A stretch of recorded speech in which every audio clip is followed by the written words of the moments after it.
Yang kedua yaitu sejarah penulisan Al-Quran. Jadi kita urut ya dari era Nabi Muhammad. Nabi Muhammad ketika menerima wahyu itu menyampaikan kepada para sahabat. Ketika disampaikan kepada para sahabat itu dihafalkan. Karena apa? Karena zaman itu budayanya masih budaya menghafal. Yang namanya tulis menulis itu sebuah budaya yang sangat eksklusif. Maksudnya eksklusif itu adalah hanya dikuasai oleh orang-orang tertentu.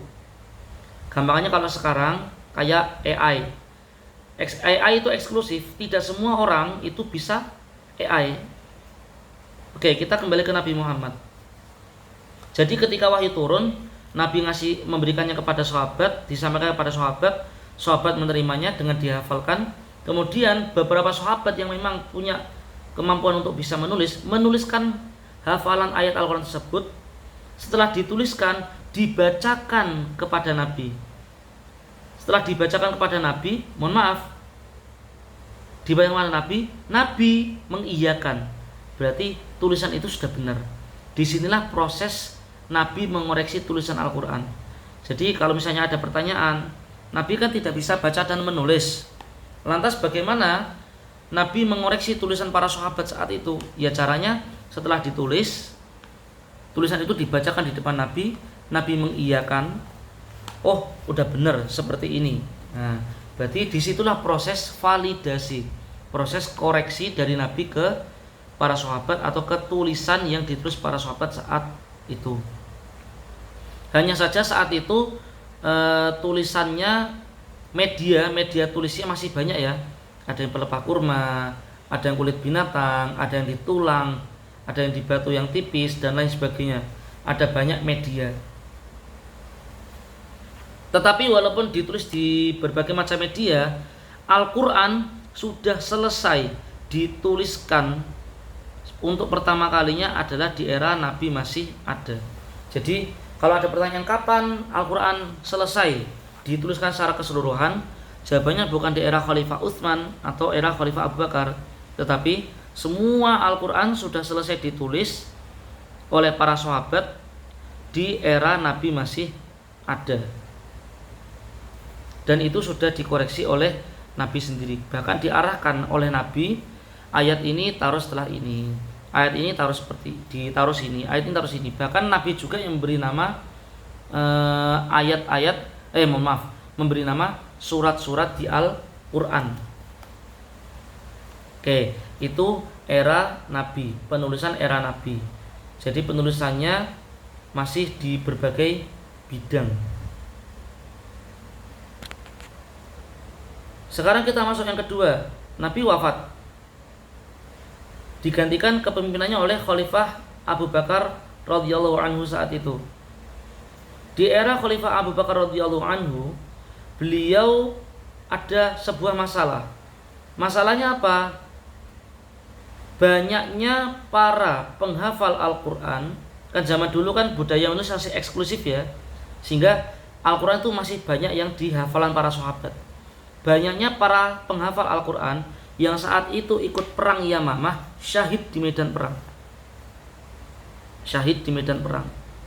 Kemudian Khalifah sahabat Umar, waktu itu belum jadi khalifah, mengadukan masalah ini ke Khalifah Abu Bakar. Wahai Khalifah, ini ada masalah seperti ini. Banyak para penghafal Al-Quran kita yang syahid di medan perang.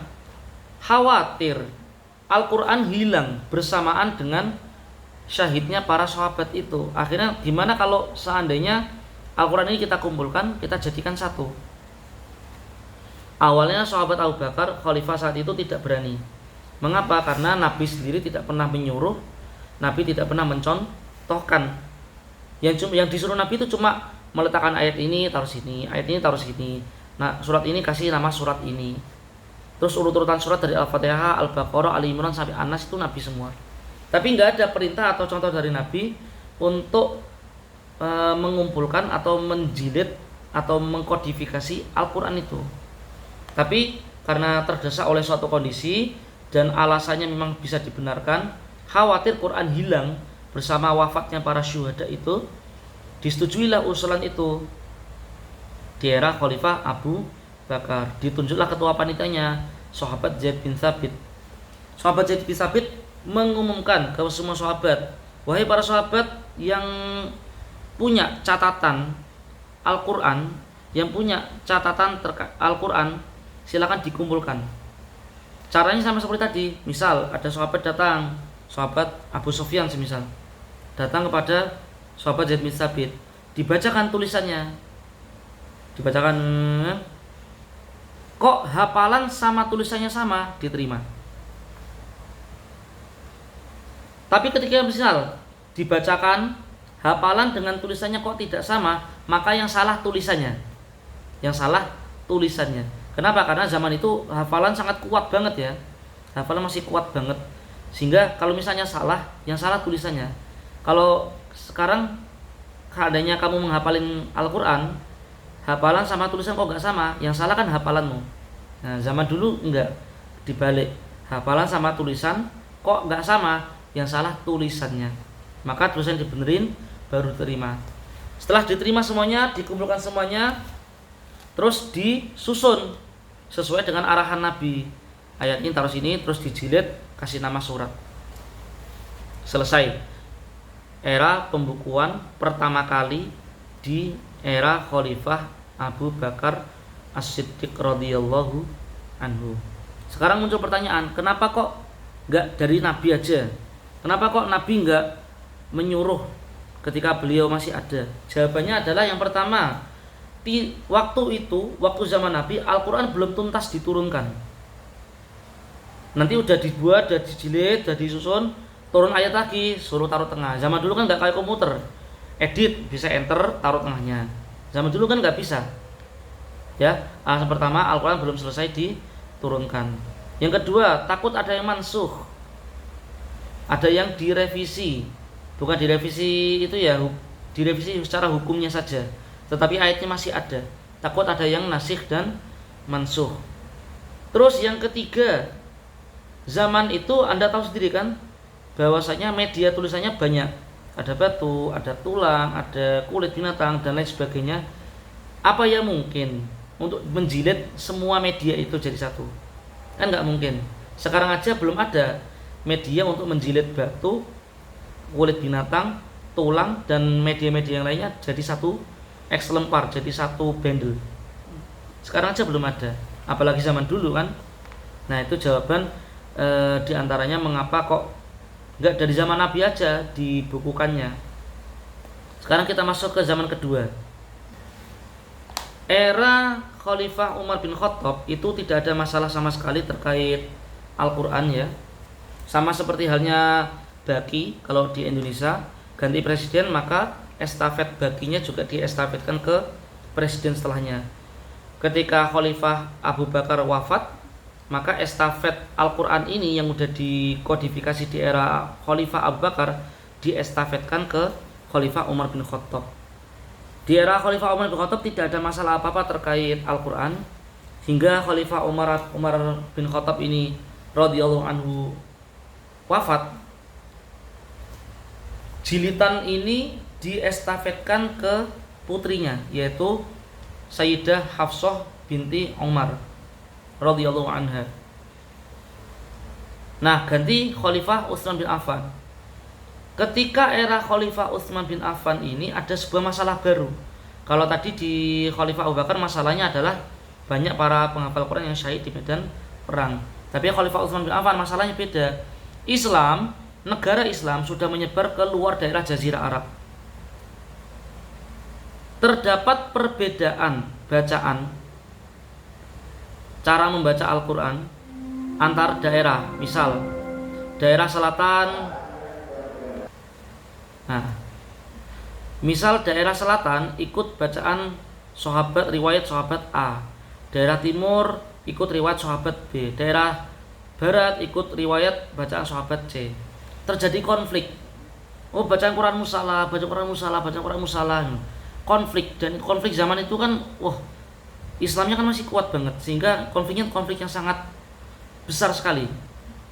Melihat konflik seperti ini di luar daerah Jazirah Arab, hanya perbedaan disebabkan oleh perbedaan riwayat dalam membaca Al-Quran, disampaikan ke Khalifah Utsman bin Affan.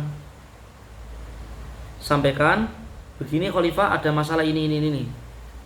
Setelah disampaikan, khalifah kemudian mengutus sahabat Zaid bin Thabit untuk meminta salinan yang dibawa oleh Sayyidah Hafsah binti Umar radhiyallahu anha itu. Diminta untuk kemudian disalin ulang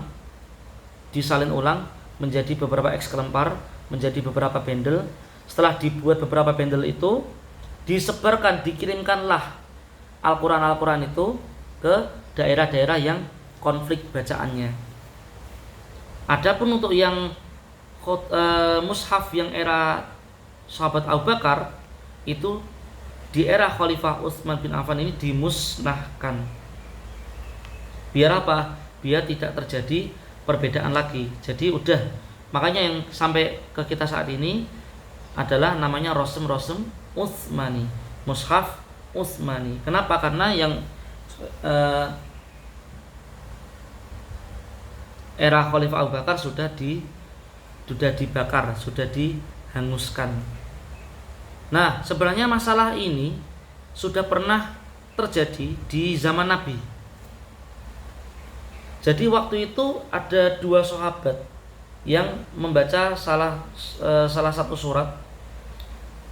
Kamu kok baca suratnya begini? Loh, saya menerima dari Nabi seperti ini. Loh, enggak, saya dari Nabi seperti ini. Ada dua sahabat saling cekcok terkait bacaan Al-Quran yang berbeda. Akhirnya kedua sahabat ini datang kepada Nabi, mengadukan kepada Nabi. Coba Nabi menyuruh, coba baca punyamu. Dibacakan. Terus Nabi menjawab, hakadha unzilat. Seperti inilah Al-Quran diturunkan. Coba baca punyamu. Dibaca, hakadha unzilat. Seperti inilah Al-Quran diturunkan. Jadi Nabi membenarkan dua-duanya.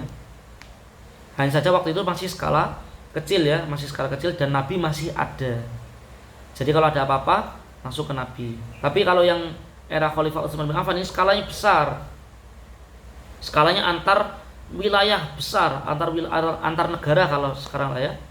Negara sana bacanya wadduhe, kita wadduha. Di Indonesia bacanya walam yakullahu kufuwan ahad. Daerah sana bacanya walam yakullahu kuf'an ahad. Daerah timur bacanya walam yakullahu kufwa ahad. Kan berbeda. Apakah itu terus Al-Quran berbeda? Enggak. Ketika zaman Nabi sudah pernah terjadi seperti ini dan Nabi membenarkan hakadha unzilat. Ya, mungkin itu saja untuk terkait sejarah kodifikasi atau sejarah pembukuan Al-Quran. Semoga video ini bermanfaat. Assalamualaikum warahmatullahi wabarakatuh.